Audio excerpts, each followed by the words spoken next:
Hello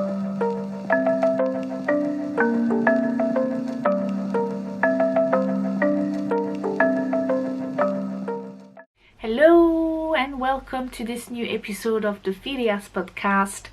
My name is Sylvie and I'm a French expat in York, in North Yorkshire, northeast of England.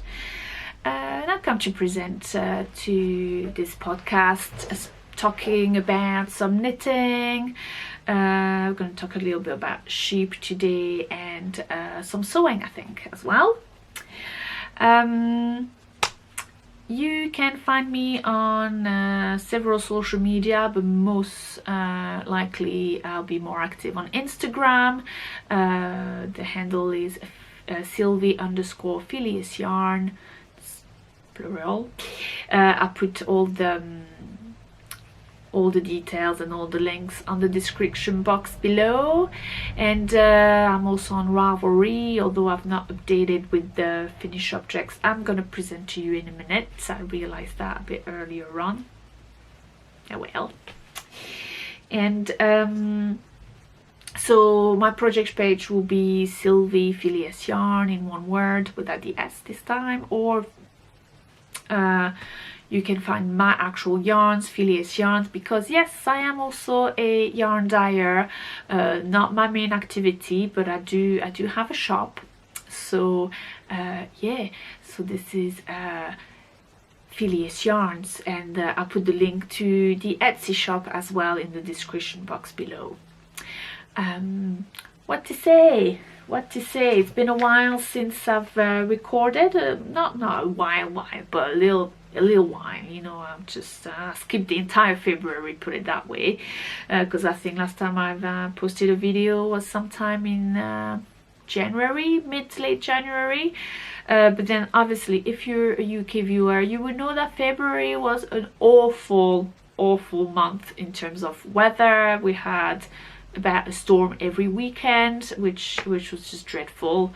So not a great deal of motivation to do anything but stay home and knit. But unfortunately life goes on, and we have to go to work and do, you know, errands in towns and stuff like that, and you know, battle the elements. So yeah, so I just didn't have the chance, the time, the energy to podcast. And also at the end of February I was in France, back home in the south of France for a good week. So I just I did film a little bit, as you will see very shortly there, but then I was there, I think I did that on the second day, and then I was just like, nah, chill, just spend time with your family, just forget the camera, doesn't matter. So yeah, so today's the 2nd of March, Monday 2nd of March. It is bright sunshine outside, still quite cold, but yeah, so we're gonna see if we can talk about some knitting and stuff, and yeah, so I'll put all the timestamps to the different sections still in the description box below, so that you can navigate to what you want to see or listen to, and then we're going to start with the finished objects, and I will see you shortly after that. You understand why I'm saying that, it's fine.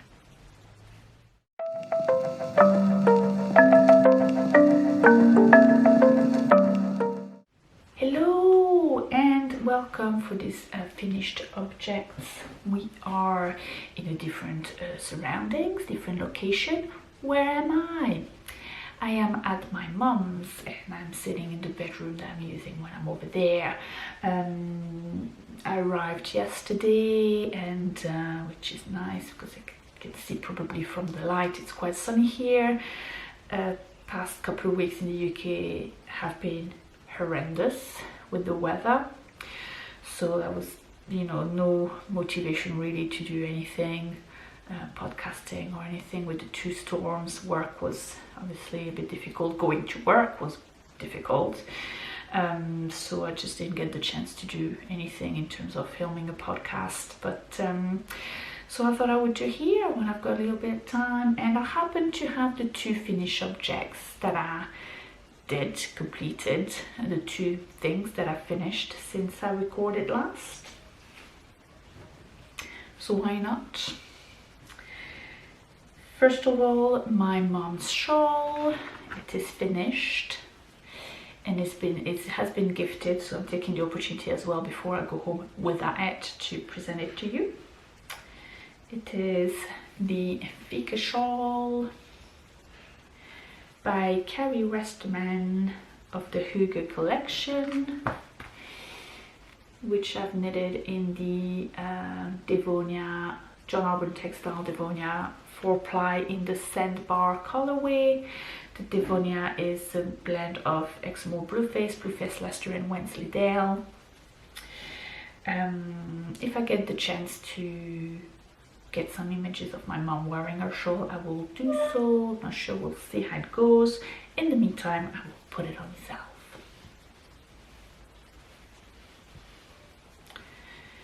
I do like to wear my triangular shawl like a sort of bandana sort of thing.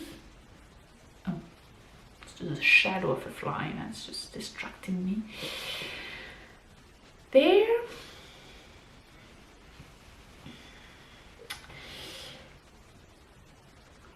What to say? The Fika, I have knitted one already for myself, but the yarn was thinner. It was a heavy lace. This is very much a 4-ply, a bit thicker. So first when I set up for this shawl, I thought I would make the exact same version that I did for myself with the same amount of repeats for the lace chart and the border chart. But as the yarn is thicker, obviously it is a bit bigger per repeat of charts, so I didn't do that. So construction, you start at the top, middle top, there you go, and you do a little setup chart, which I think is the first 2 repeats, is about here, and then you start on your lace chart, and I did 12 repeats of this. It is very, very easy to follow. I mean, there's only a few rows per chart, per repeat of the chart, and every wrong side row is just purling bar for the border and the spine of the shawl. And then at the border, I've changed skein at the border, and I didn't have much of the first skeins when I finished the lace chart, so I did start on the second skein for the border, which is I think is seed stitch, and I did only 8 repeats of that instead of the 10 that I did on my own shawl, and I've got quite a bit left of the second skein after that. I didn't take much yarn. So yeah, no, it's fine. My mom likes it. She was quite happy yesterday. So and that was because she liked the shawl. I promise you, it's not because she had the glass of wine or 2 already. So yeah, I'm glad it's done, and this is me finished with the Christmas gift knitting from 2019 Christmas. Oh well, you know.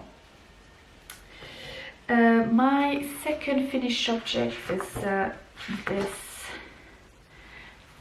timber hat, which I knitted, well, I was in a whip, a work in progress last episode.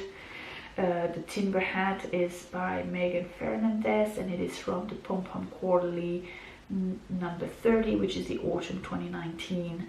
The yarns that I've used are Sheldrich yarns, which I had bought in Montreal in 2014, so that was quite a deep stash.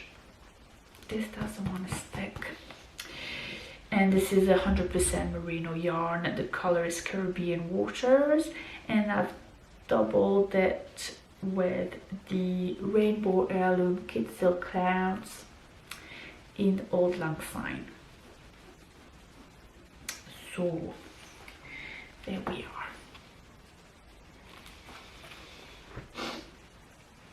I am very happy with this hat. This is a lovely hat. So we start knitting this hat from the bottom. We start with the brim, and the brim is twisted rib, but we twist both the knits and the purls.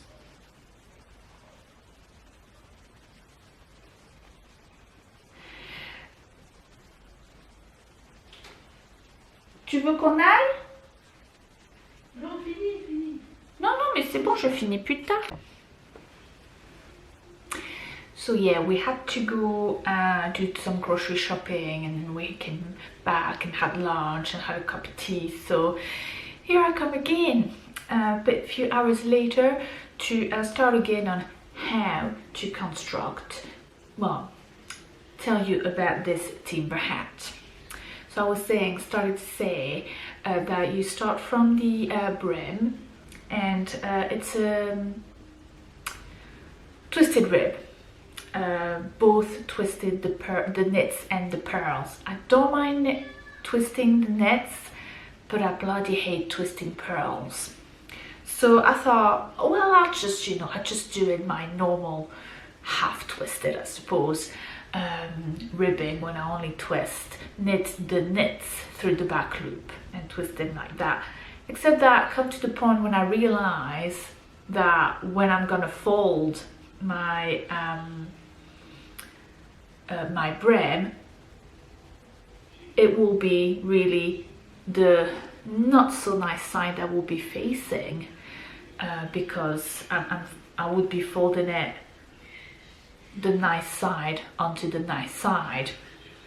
So what I did when I finished knitting all the brim, which is quite a while, I did a little stitch like I do on the German short row, like you pull it and it makes like a double stitch, so that I could change direction, and therefore when I fold it now, it is the less nice side that is facing, but when I fold the brim,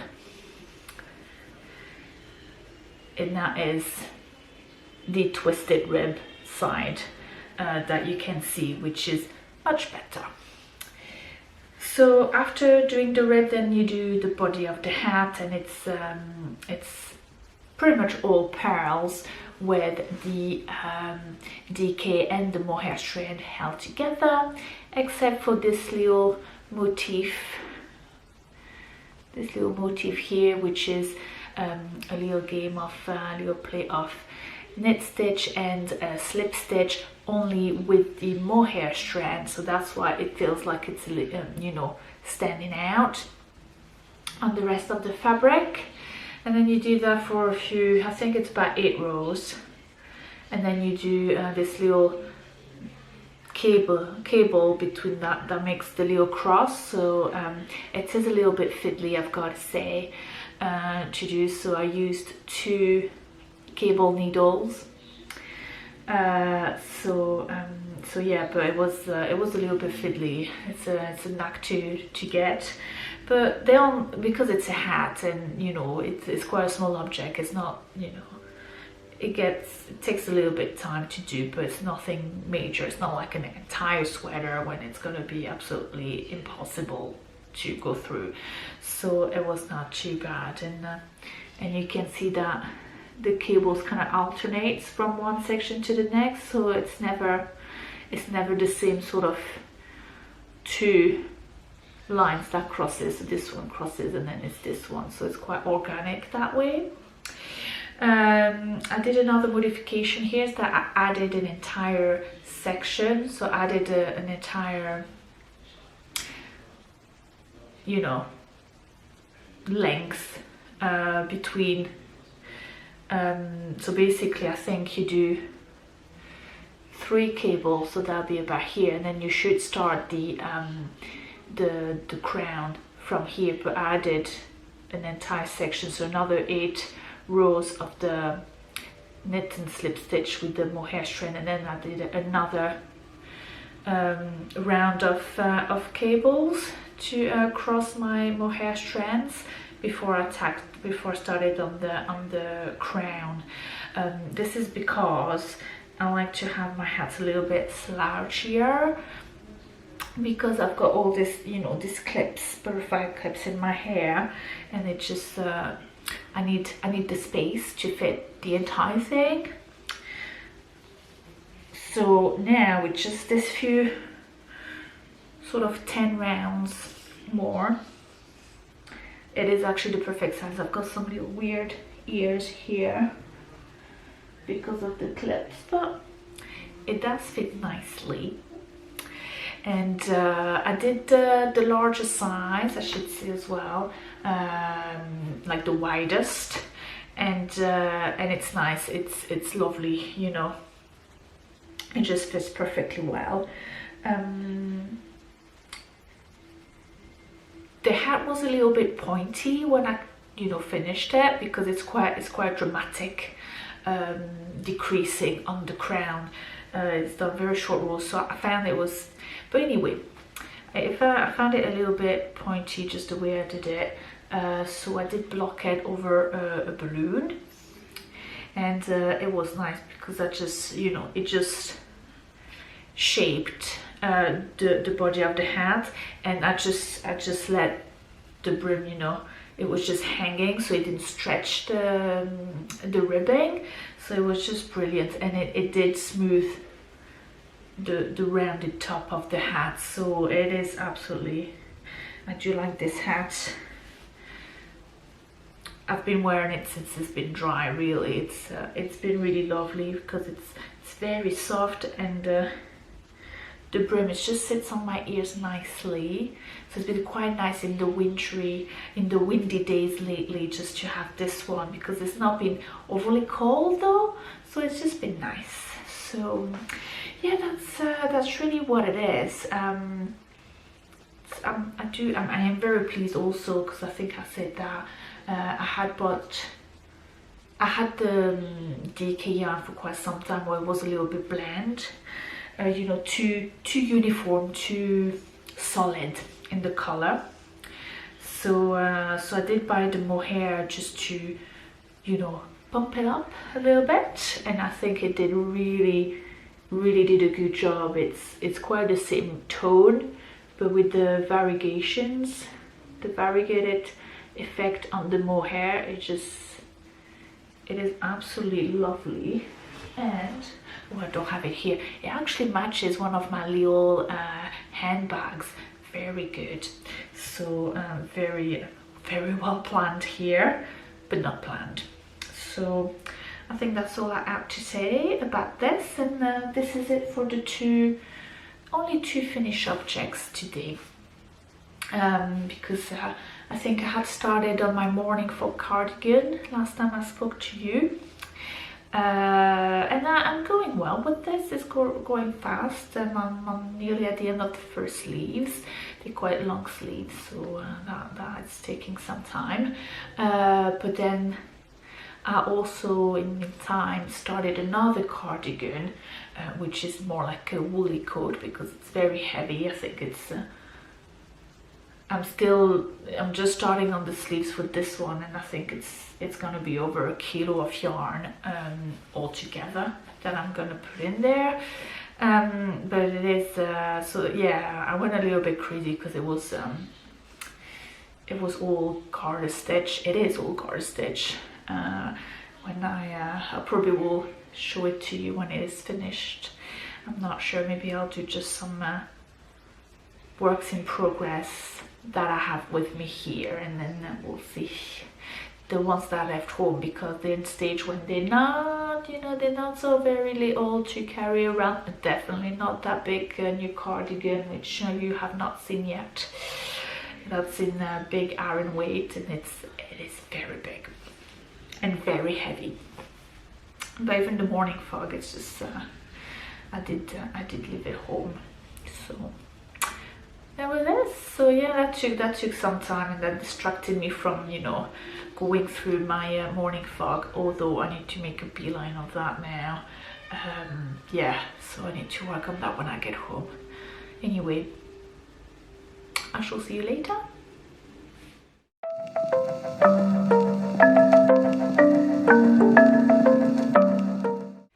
Moving on to works in progress, and just a little note on the finished object. I didn't obviously take any images of my mom wearing her fika shawl, but she does wear it well and she loves it.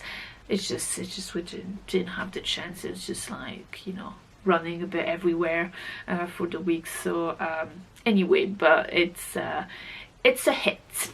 So now moving on to works in progress, and I'm terribly disorganized. I've not even started the sort of project pages in my little notebook. So even more so than last month when I said I was going to quickly go over my works in progress, I'm gonna literally fly like a rocket over my works in progress, because I don't have half the labels, I don't have half the patterns to show you. But obviously I'll do that much better when these projects are going to move on to the finished objects. So let's start with the projects that, you know, carry on from you know, this sort of travel knitting thing going on. Present you the two projects that I've taken on my holiday in France. So usually when I travel, while traveling, literally sitting on a train or a plane, I like to knit most likely socks. So I have worked on this occasion on these the Atlantis Twins socks by Vincent Deslandes, designed by Dells. He's a French Canadian designer, and he's done some very lovely socks. Obviously they do deserve, this is only sock number 1, obviously it's a work in progress, so sock number 2 is not finished, so it's not been blocked yet, but I mean it's just gonna, you know, probably soften the fabric a little bit, so and kind of ease up especially. So as you can see, this sock is the main part of the sock is knitted on the reverse stockinette with some slip stitch, you know, lines and little tridents there, hence the name of the pattern. And so yeah, but and then you've got like a contrast heel with some slip stitch as well, and a contrast toe, which is in normal stockinette. So that's why it looks a little bit weird just now, but I think when it's been blocked, that's just gonna, you know, kind of, you know, bit better. The yarns I've used are, this is lichen and lace sock yarn. It's a 80% merino, 20% sock, 20% sock. It's 100% sock yarn, 80% merino, 20% nylon. Don't remember the name of the colorway. I have to find the label for that. It's somewhere. Is it? No, it's not there. So never mind that. And for the contrast, I've dug a little leftover of a dye experiment of mine. This was the sort of experiment that what will become the colorway Whirling Dervishes. But it does match, I think, nicely this. So the great thing about this pattern, as you will see from this sock number 2, which I have started, is that it is actually knitted on the normal stockinette instead of that on the reverse, and then by a little magic trick of a wrap and turn at the end of the sock, of the foot, before we start the toe, you flip the entire sock, and all of a sudden it's so pretty and wonderful, like so. So yeah, you know, it looks a bit meh, you know, kind of this sort of weird ribbing, especially on the, you know, on the plain color sock. It doesn't, you know, a bit boring, I've got to say, knitting it, but obviously it is not, because you got the slip stitch going on, so you need to be careful with those. Yeah, but it's funny though, because obviously the heel is very much on the sort of normal regular side of the stockinette stitch, so that again in the construction is very well explained in the pattern. There's no problem with that. I guess it's just my muscle memory got in the way. So, and you know, I've done so many socks, I don't really think about, you know, when I start a heel flap, I just, you know, just tackle it. But obviously you need to make sure you actually start your heel flap. I think the pattern tells you to flip your sock so that you actually knitting now with this facing you, so that it just it's a little bit mind-boggling, I've got to say. When I was reading, I'm like, what? And then I started it and I'm like, no, that's the wrong way, it doesn't face the wrong way, it's wrong. Had to undo it. I've done like maybe that of the heel flap by then, you know. I was quickly realized that it wasn't working. And yeah, so I guess, you know, it was a little bit challenging to get the heel flap going on this first sock. So hopefully I'll get it done, you know. It'll be much easier on the second. But the fact that, you know, to have the right side of your sock facing and going the right direction, and, you know, start your heel flap, well, it's a little bit confusing, I guess, because I've knitted so many socks and I just usually don't think about it so much, and all of a sudden I have to think about it. It's like, you know, when you go at to pay with your credit card and they ask you for your PIN, and all of a sudden you do it automatically all the time, and then this one time you have to think about it and you just can't do it. That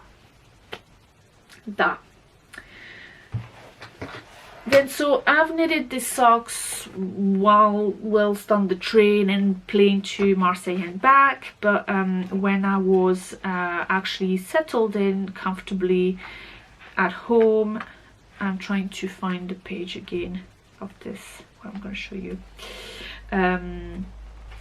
Yeah, I've started from fresh, like it's like new cast on in Marseille. I've started my Birds of a Feather by ENG, which do we need to present this shawl anymore? It's like a very elongated triangle, was sort of arrow shape, I would say, because you start as a triangle, but halfway through the length of this, then you just you know, settle your stitch count, and then you just go a bit sideways, I think, to make this sort of like, yeah, arrow shape design. And I've started this, where is it, not this one,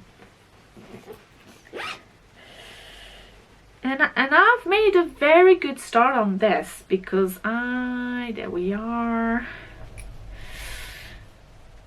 because I have finished the part where we increase on both sides. So now I'm gonna start the I'm gonna keep that same stitch count all the way through the rest of the shawl, and it's like when it starts to go sideways. So in length it's about halfway through. In knitting time, probably a third, because obviously all like this bit is like super quick. Started with 3 stitches, you know what it's like with shawls when you start from one point, like one pointy end. So I am very pleased with the way this color combination turns out. I think the original pattern is it's the same colorway, just did 2 different bases, so it just obviously looks different. I have used, oh, here, so the sort of main color, if you like, which is, you're gonna see the solid color, the non-mohair color, is this. This is Woolen Flower Tendril. So I've known Jules for some times, and we were both exhibiting in Yarndale 2018, and we swapped yarn. She got some sock yarn of me, and I got this absolutely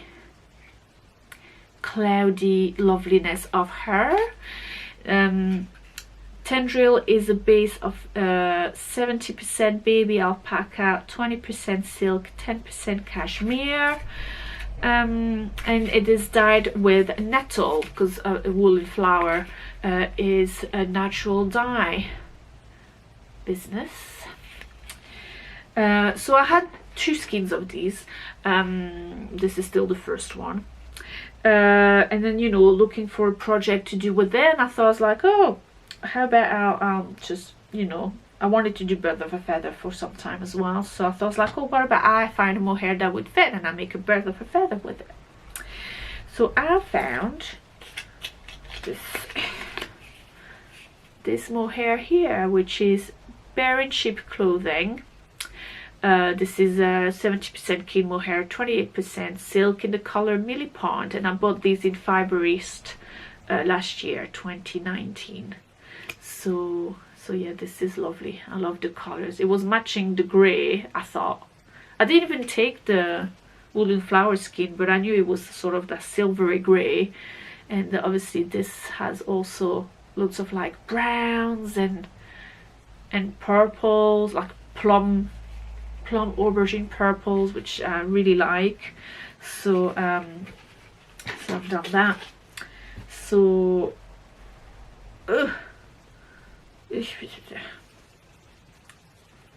so I am very pleased with the way they turn out together. Obviously it's all crumpled, but I think it works well, so I'm looking forward to have this done, although I have to put it aside for some time because I've got 2 cardigans that both require a sleeve each to be done before being finished. So I really need to get the 2 cardigans done before I move on to work on this bird of a feather. The first of this cardigan is one you've already seen last episode. I had just started it, I think, or had just separated the arms from the body. Actually, well, probably just not just started it, but it wasn't far. Anyway, this is the Morning Fog, which is also in Lane magazine, number 2, which is where my bird of feather is. Bird of a feather is available as a single pattern, I should say, actually. So this is the Morning Fog, blah, blah, from Jonah Hirtala from the Lane magazine. Usually this should be, you know, knit in 2 strands of mohair lace. I am using a fingering weight, which contains mohair. This is my own hand-dyed yarn, Phileas Yarns, in the yarn base Voyager fingering, which is a 50% Corridel, 50% mohair, and the colorway is Rennie Spiara. So as you can see, I've got 1 sleeve done, and I have just put back the stitches from the other sleeve onto the needle. So I just need to do that. So it looks so much better when it's blocked, and the yarn will bloom a little bit and, you know, soften, and the fiber will mingle with each other and stuff like that. So I did see that from the swatch I did, so looking forward to that. It's a bit of a very loose cardigan with quite big sleeves, but then, you know, you're gonna, you know, sort of that way, you know, turn your wrists, cuffs even, and then it kind of goes balloony a bit like that, but I quite like that.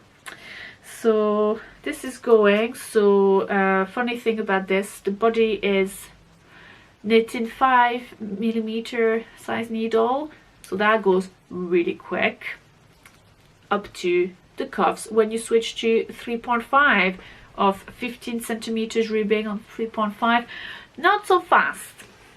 So how well. So this is going, and then shortly after the last episode,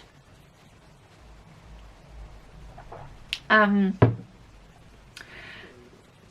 I was, you know, looking over my stash and project for my stash and all that, this exercise made me sort of rediscover a certain pattern in my library. And you know, I had yarn that I thought I would combine with some of the leftovers, and like Icelandic yarn that I could combine with some loppy, which is also Icelandic, but you know. And yeah, so I got crack on, very inspired by this. I was like, I have to put it on the needles now before I change my mind again, sort of thing. So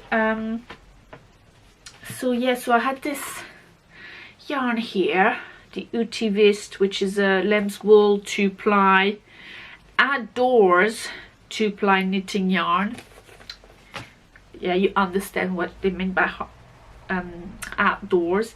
And I had loads of Let's Loppy left over to play with as well. So I've started a log cabin cardigan, which is obviously I don't have the pattern with me up here, and I forgot completely to prepare it, so I can't remember the name of the designer, but you'll get it once. Well, I'll probably put the link to it underneath, and then I'll, you know, talk more about it on when it's a finished object.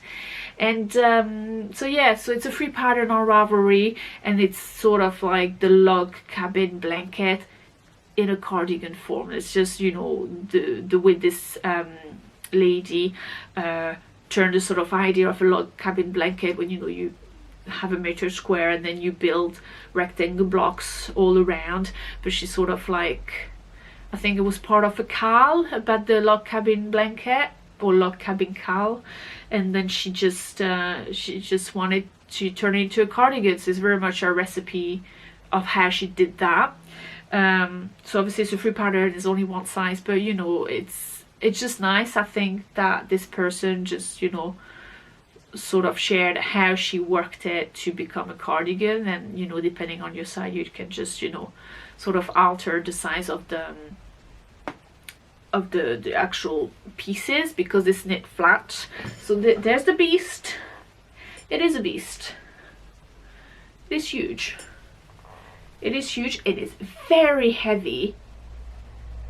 I had 500 grams of this Utivist yarn, thinking it was like a sort of worsted Aran weight. I have honestly hardly any left. I shouldn't be using any more now, but I've used pretty much all of it in the body of this beastie cardigan, so obviously worth it. But yeah, it's very heavy, very Icelandic, so it is very much a coat.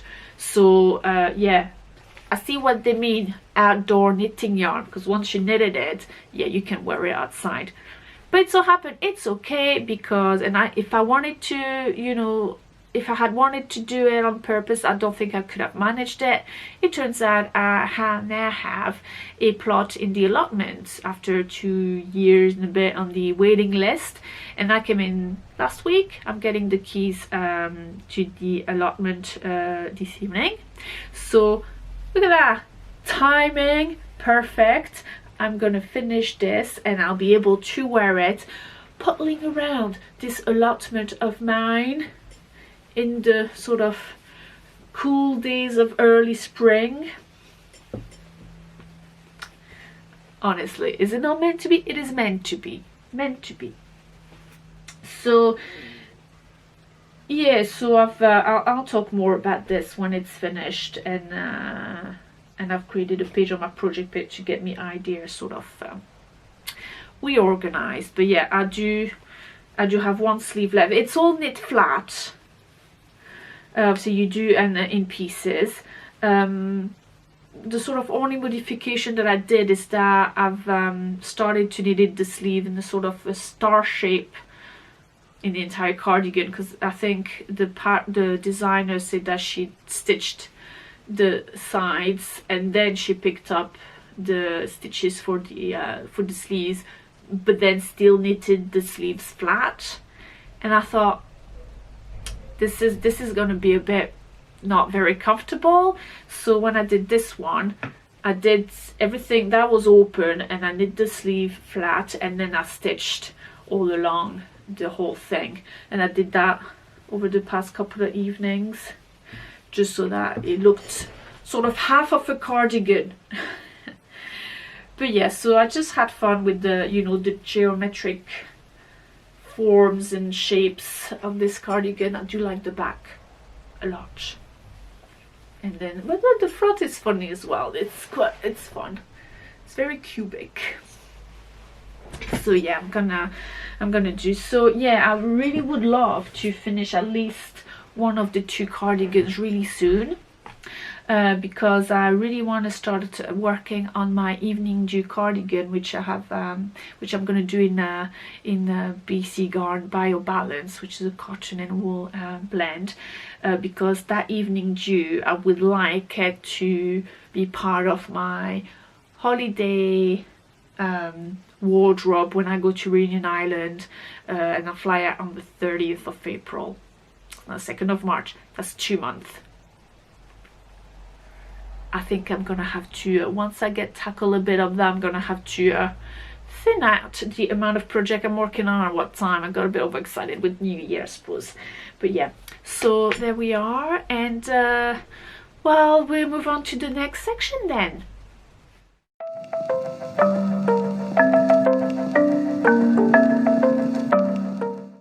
Okay, so in today's episode in the section Parlez-Vous Knitting, in which I like to explore, this is more dedicated to the French viewers, because I like to explore the different aspects of the British and English speaking in general knitting culture and yarn culture.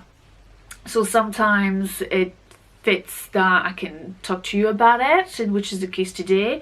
Sometimes it's literally just vocabulary, so I'm usually I get to skip this bit in the English speaking episode. But today I'm talking about the Shetland sheep and Shetland wool. So yeah, I'm doing just a very quick overview of this. Obviously I am not an expert on the subject. I just gathered some notes. It's more for me to introduce this yarn to with the French community of knitters, which I mean, I watch a lot of French podcasts, and it's getting there and getting other sheep, but it's still very, very merino orientated, just about getting into Bluefest Leicester. So yeah, so I feel like it's good in a way that I talk about other sheep. And so yeah, but I'm not going into that. This is very much, this is what it is, this is what this sheep look like. And there we are, sorry, Face ID phone for the picture of the sheep. So yeah, it's very much an overview, just to say that this is the yarn, this is what you can do with it, and this is what it looks like when it's knitted up, because I've got my wee samples over there. And yeah, so yeah, it's very random, so apologies if you feel like I'm missing some major bits, or you feel I'm talking a little bit of nonsense. This is just a very brief introduction of this sheep. So it doesn't mean I didn't do any little bit of reading on the internet. So Shetland sheep comes from Shetland, and which is some people don't know it. It's the Shetlands are islands in the north of Scotland. These are the Outer Hebrides, way north of Scotland. And yeah, and they have a sheep that bears the name of the archipelago, I can't pronounce it, Shetland. The Shetland sheep, Shetland, not Shetland Islands, Shetland. Anyway, that is the lovely sheep. Oh, thank you, Cloud. I don't have the reflection of the phone. Such a cute little sheep. It's not very big. It's quite, you know, yeah, it's quite small in size. It's not a high productive sheep, I don't think. The origins of Shetland sheep are a little bit still mysterious. There's a lot of theories, but it's most likely thought that they would come from the Vikings in Scandinavia way back when there were Vikings, because obviously Shetland is very, yeah, it's probably as close to Scotland as there is from Scandinavia, so there's a lot of Viking heritage up there. And yeah, inherited the sheep as well, which we're not complaining about. So so yeah, it will share loads of qualities with like Norwegian sheep and stuff. So the Shetland sheep is mostly known and bred for the wool, and it is one of the finest wool in all the British sheep that we have, in all the British breed. It's very high quality. It is a fine wool. It's very soft to the touch and silky as well, and but is very it's very sturdy in the same time, so it makes it a very versatile sort of wool to work with. For those people who don't like, you know, wool that are itchy, and they see, maybe they may see Shetland wool as one of these sort of yarns, is absolutely not true. It may not be as fluffy and you know, very round fiber as the merino, but Shetland wool doesn't have the little what you call them, guard hairs that you would find in like sort of very rustic yarns. That is, you know, when you've got your fiber, then you've got this little very hard hairs that just poking out, and this is what makes people, you know, kind of a bit more sensitive to the wool. Shetland wool doesn't have this. Are you coming to say hello again? No? No. I'm being shunned by the little cats. So it doesn't, you know, the fact that it doesn't have this little hair poking out means it's not, it doesn't have this prickly feel for against the skin. Obviously, this is not Shetland wool, I'm just showing that, but it's not, but anyway. Let me see. So specificities, except for the quality of the yarn itself, of Shetland wool and sheep, is the wide palette of natural colors. There are 11 registered colors of natural fleece. Goes from white to brown to grey and black, and all the different greys and blacks and everything in between. There are some, and each sort of shade has its own name. I think one of the what I was familiar with was Murit, which is caramel, brown caramel sort of colors. And as well as the 11 natural colors for fleece, there are 30 markings known across the breed. So, and again, this has some specific names. So there's a lot of different aspects in which Shetland sheep do appear. So, and it makes it all different, and obviously in terms of producing the wool, it makes it very, very interesting. So obviously so Shetland wool will be mostly produced in Shetland, but not only. I have there's a farm, there's a yarn producer quite close to me in the vicinity of York. She does produce Shetland wool, and you know, so and you find Shetland wool, Shetland sheep in America, North America and stuff like that. So so it's not just in Shetland. It's not because it's geographically situated.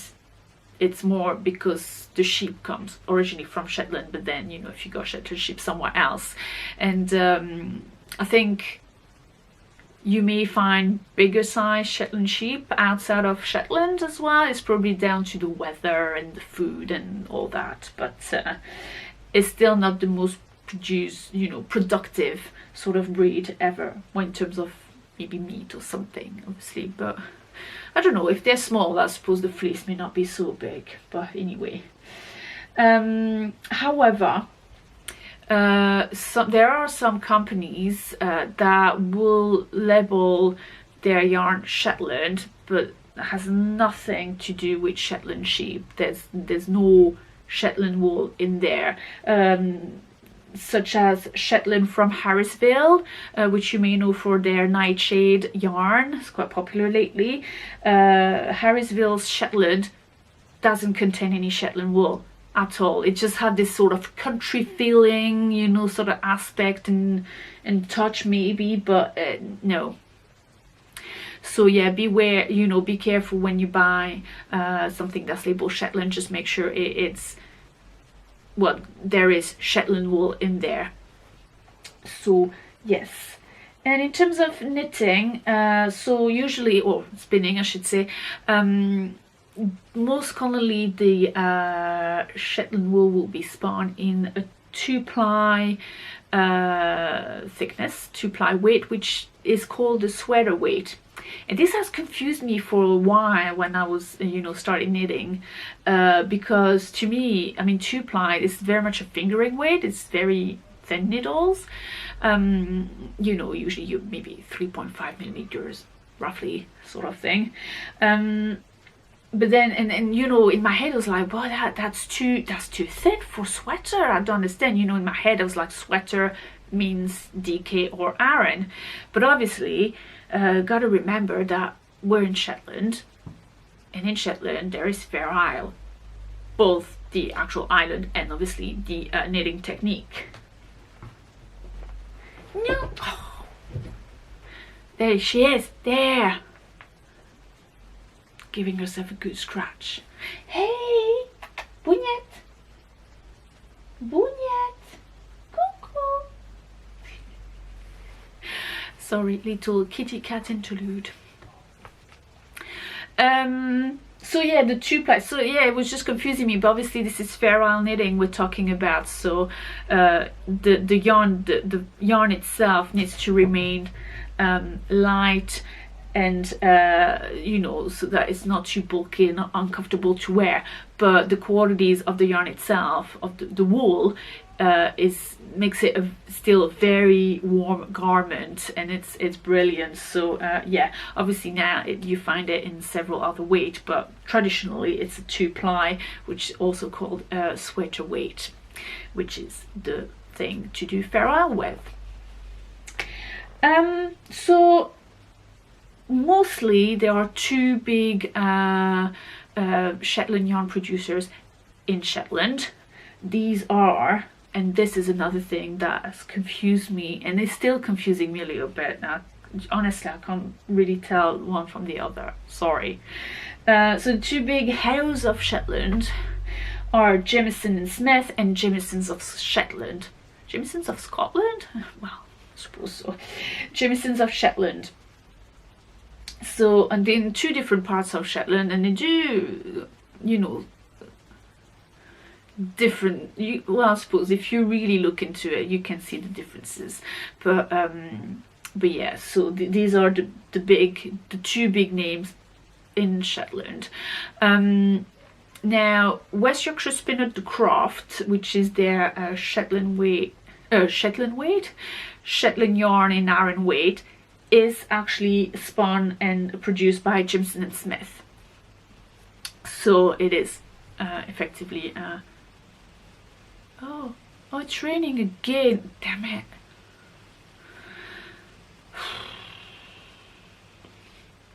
So sick of this rain. And it stopped raining just now. Ooh, April shower, a bit early. So yeah, but obviously you still have like some very small producers even in the Shetland, like Fola, for example, which is the name of a tiny isle. But they produce their own yarn as well from their little flock of sheep. 2 other big name, well, sort of big yarn producer that will produce Shetland. Blacker Yarns do Shetland wool, and JC Rainey of Scotland. And you know this if you've been watching a couple of last episodes, because I've knitted this Moon Tea by Carrie Bostic Hodge in their Heritage Shetland. It's lovely, and it did absolutely the trick when I was in Canada. As underneath a sweater, and it was just very warm but light, and you know, very still breathy in it, so it's great. So as I said, you don't have to be in Shetland to produce Shetland wool. I purchased some yarn from Lammermuir in the past, which is in the Scottish borders, and this is Shetland DK. So the grey is natural color, and obviously the other bits are dyed. There ain't any green sheep yet, or naturally dyed green sheep. If they roll in the grass maybe long enough, they might do. Not sure. Anyway, this pattern, sorry, this shawl is the Alchemy shawl by Janina Kallio even. Janina Kallio. And it's quite nice. See, that's the one I've been wearing so far in this episode. It is lovely.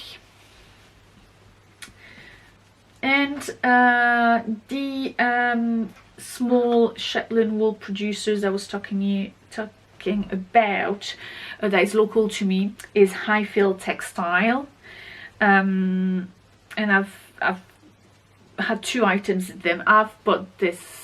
That was ages ago. The first time I stumbled across her stall at the market, farmer's market in York.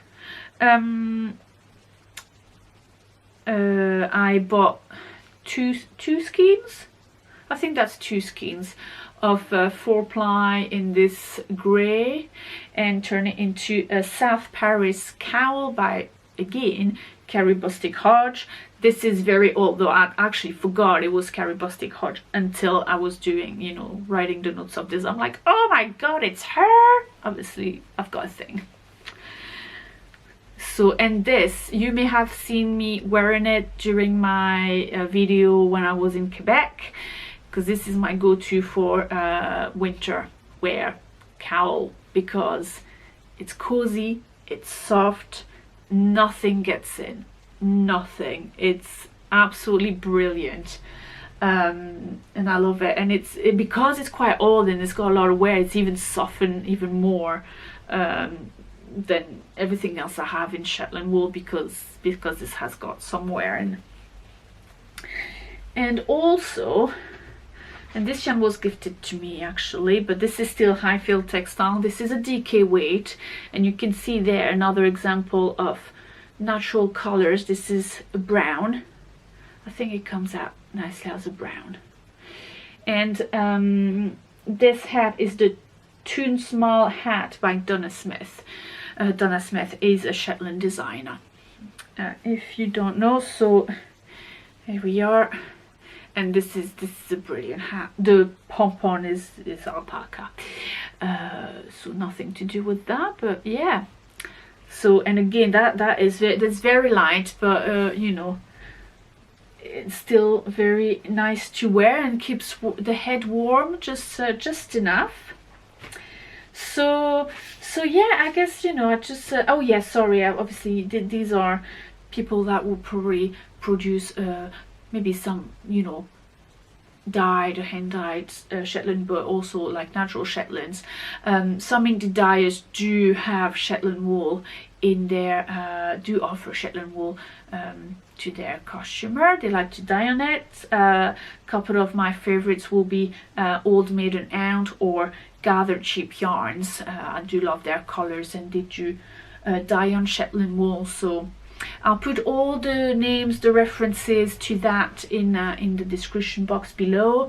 So yeah, I just wanted to give a quick overview of you know, Shetland wool and why it's amazing, and how amazing it looks, and we love it so much.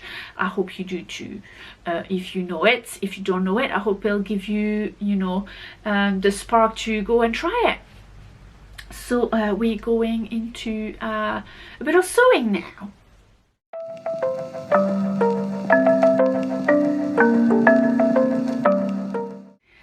Let's talk a little bit about sewing. I have been sewing more or less recently. I've just gathered the 3 projects that I've sewn maybe for the past 6 months. Yeah, it's been the first one. It was over the autumn, and then I didn't do anything really over the winter, and I started again with the new year. So yeah, they all kind of like, they're okay but not so great. So yeah, it's just, I'm just gonna kind of go relatively quickly over them. So in time order, there we are. Oh Jesus, nearly knocked my glass of water over. Oopsie. I have made a, forgot what it's called, Ness skirt by Tilly and the Buttons. I do enjoy, I have a shop bought denim skirt which I had for years, and I love it, and I still wear it, and I just like the style and things like that. So when this pattern came out, I thought, oh, this will be nice, but not as another denim skirt. I could do as a corduroy skirt, which I did. I've bought some corduroy of Textile Express in this nice olive color. You can see already, don't look at this. Don't look. So in this olive color, and I had some you know, block print fabric from India that I swapped with the border tart. Again, that's another yarn show swappy-roo. So yeah, so yeah, I wanted the corduroy skirt, so I did. So you can do 2 versions of the Ness skirt. There's a long one, which is the one on the front picture with the slit at the front, and probably the back as well, or maybe not, just the front I think. But then there's the mini version, but the mini version is very mini, and I don't like that. I didn't want the long one, but then I didn't want the too short one as well. So what I did, I used the mini skirt, and I've added 4 centimeters. So yes, to it, and then I did a size 7, and this is where I'm like, no, you know, this is where I start all go wrong. I did a size 7, which is a UK 18. I knew it'd be bigger than what I usually wear, but then it just I don't know what I was thinking, because basically what I thought is that pardon me, it's quite sits kind of high on her waist, you know, and I didn't want that. I didn't want it to be too high on the waist. I don't think it's very comfortable, a high waist, a high rise trousers or skirt. So I thought, well, but obviously my hips are much larger than my waist because I've got big hips, and which is fine, but you know. So what I did, I've decided to do maybe this size larger. I think if I do it again, I'll do just the size 6, which is UK 16, although the shop board is a UK 14, but you know, that's the thing with sewing pattern anyway. So yeah, so I went to this size 7 thinking that I need a larger sort of belt thing, waist, skirt waist, to fit, kind of sort of sit on my hips, and yeah, this is what I thought. But then obviously, between the fact that this is a very thick fabric, by the way, and I don't know, I think probably the cut of the skirt as well, it's just meant to sit a little bit high, and then you go, I don't know, it's just a mess. At the end, I actually have to make it sit quite high on the waist and put a belt, and then it just, you know, crunches the zip which is a mess. It was like a nightmare to sew, and so yeah, it's not it. I think actually the fact that the fabric is quite thick sort of saves it. Saves the fact that it's a little bit too big, because it just sits straight. It doesn't sort of, you know, pleats in a weird way. It just sits straight when I wear it.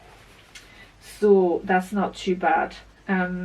So I do wear it, although it's a bit too big and kind of awkward in a way. I do wear it, but I need to make sure I wear something quite boxy and long over it, which I have loads of, which is quite handy, isn't it? So so yeah, in terms of sewing,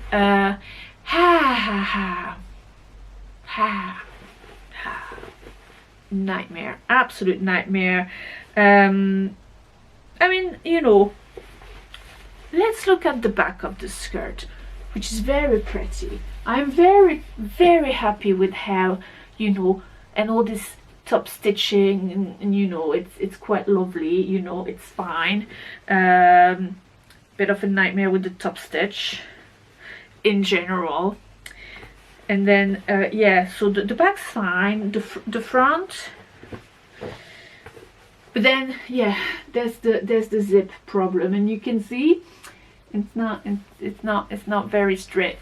It's not very nice, is it?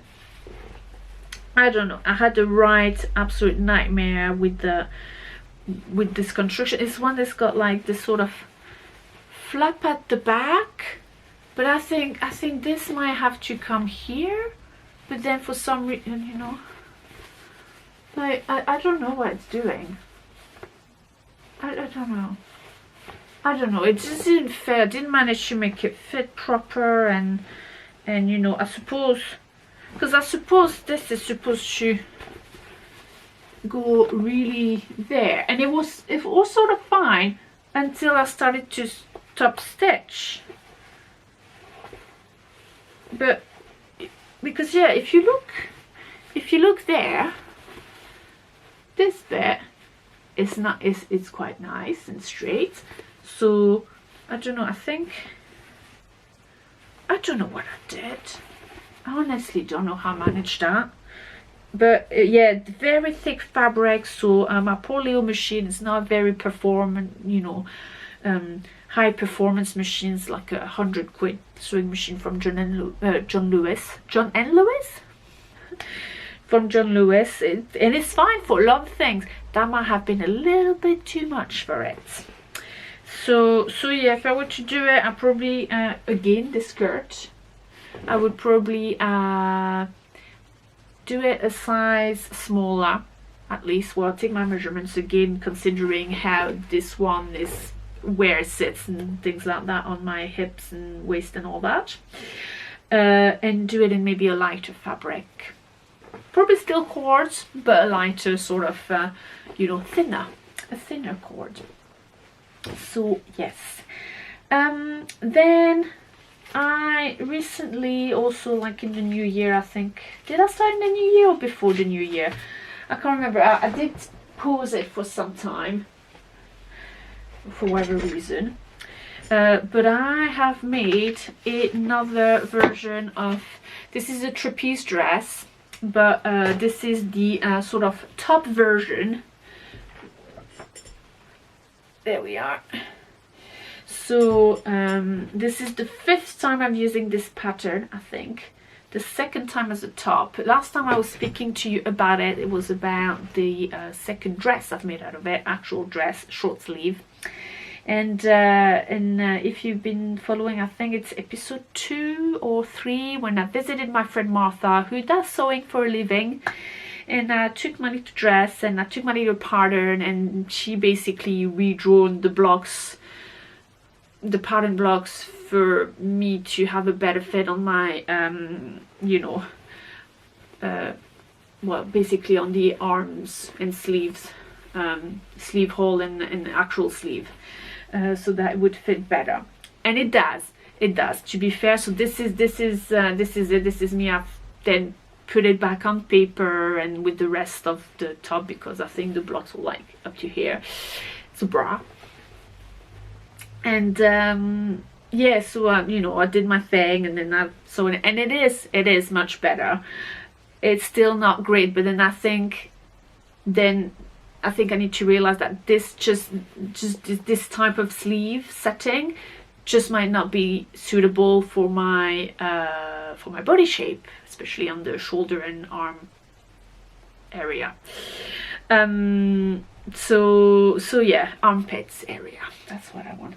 So yeah, it's just, you know, it's still not, it's definitely much better, and you know, it doesn't cut me, it doesn't sit weird, but it's not the most comfortable either. But then I think it's just the general, you know, design of the sleeve setting on this pattern. So so yeah, otherwise, you know, there's not a problem. This is a Japanese cotton, 100% cotton. It just, you know, so very easily.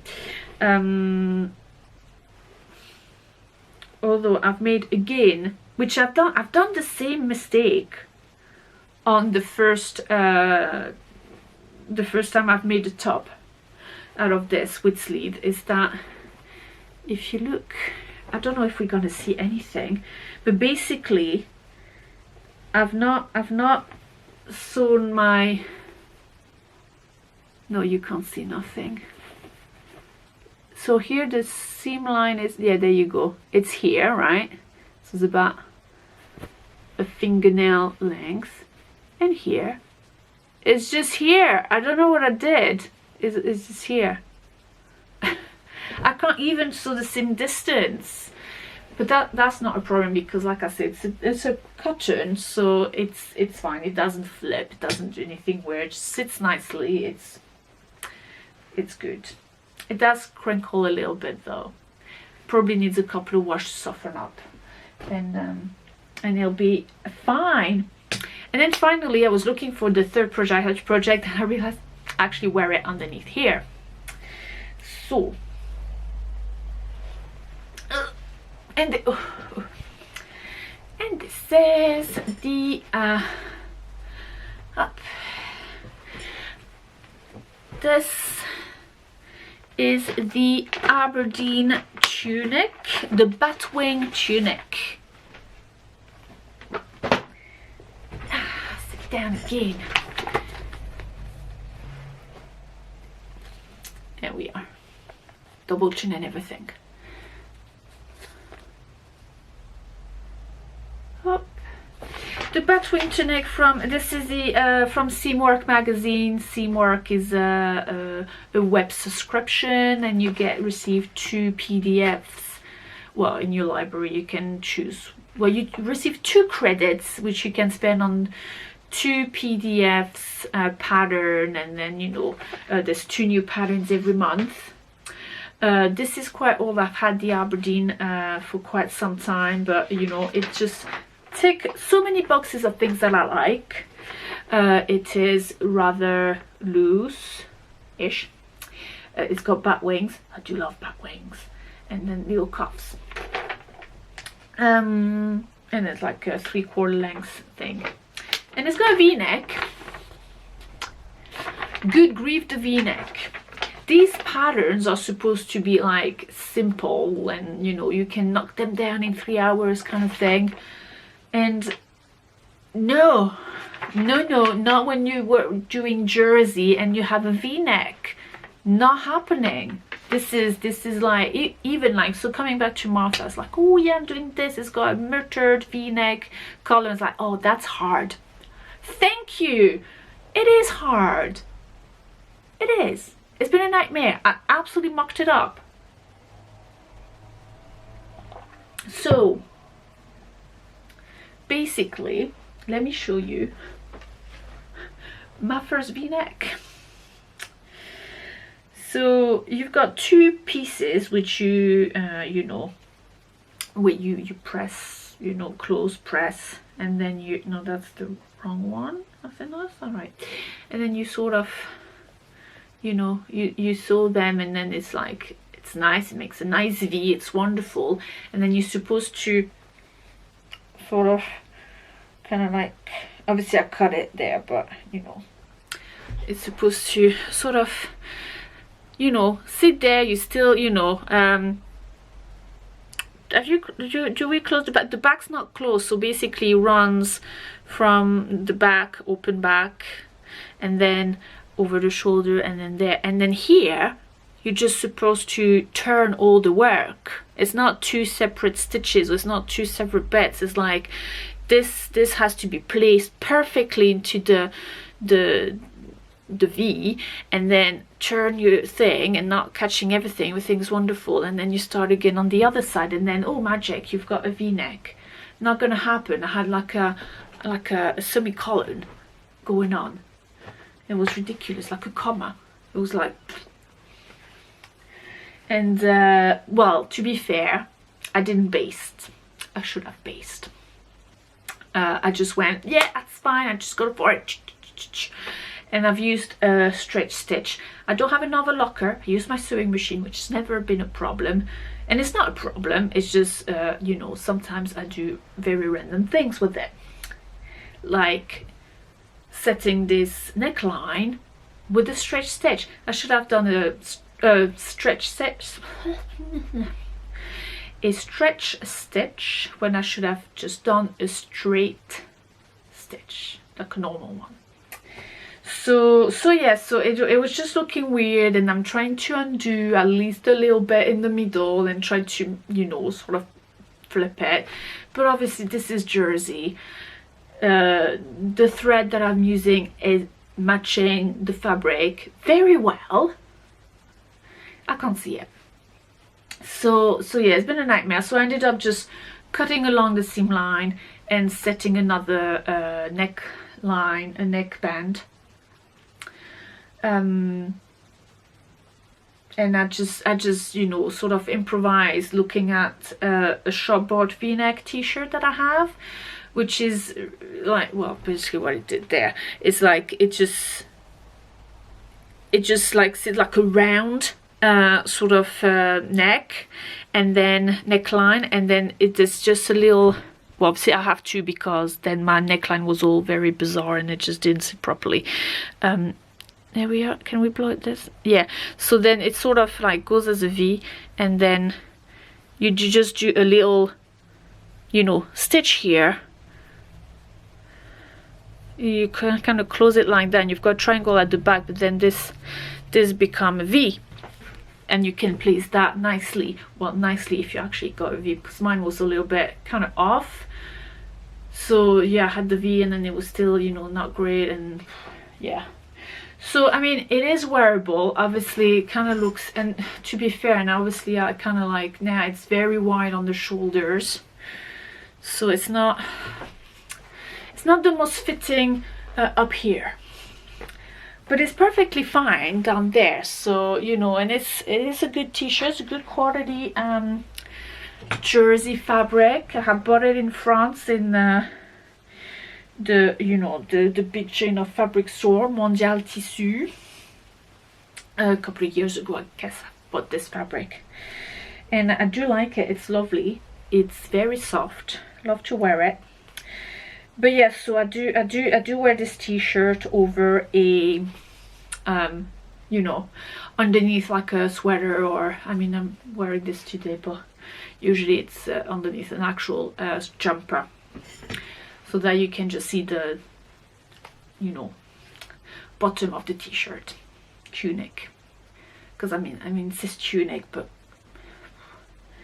it's not really long enough for me to be called a tunic, I don't think.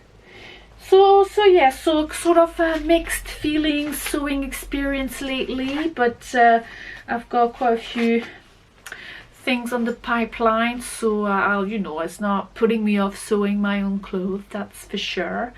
And yeah, and I will probably make this Aberdeen again, but I'll modify it, especially to maybe kind of narrow, you know, bring the shoulders a little bit, and you know, sort of retrace the v-neck basically.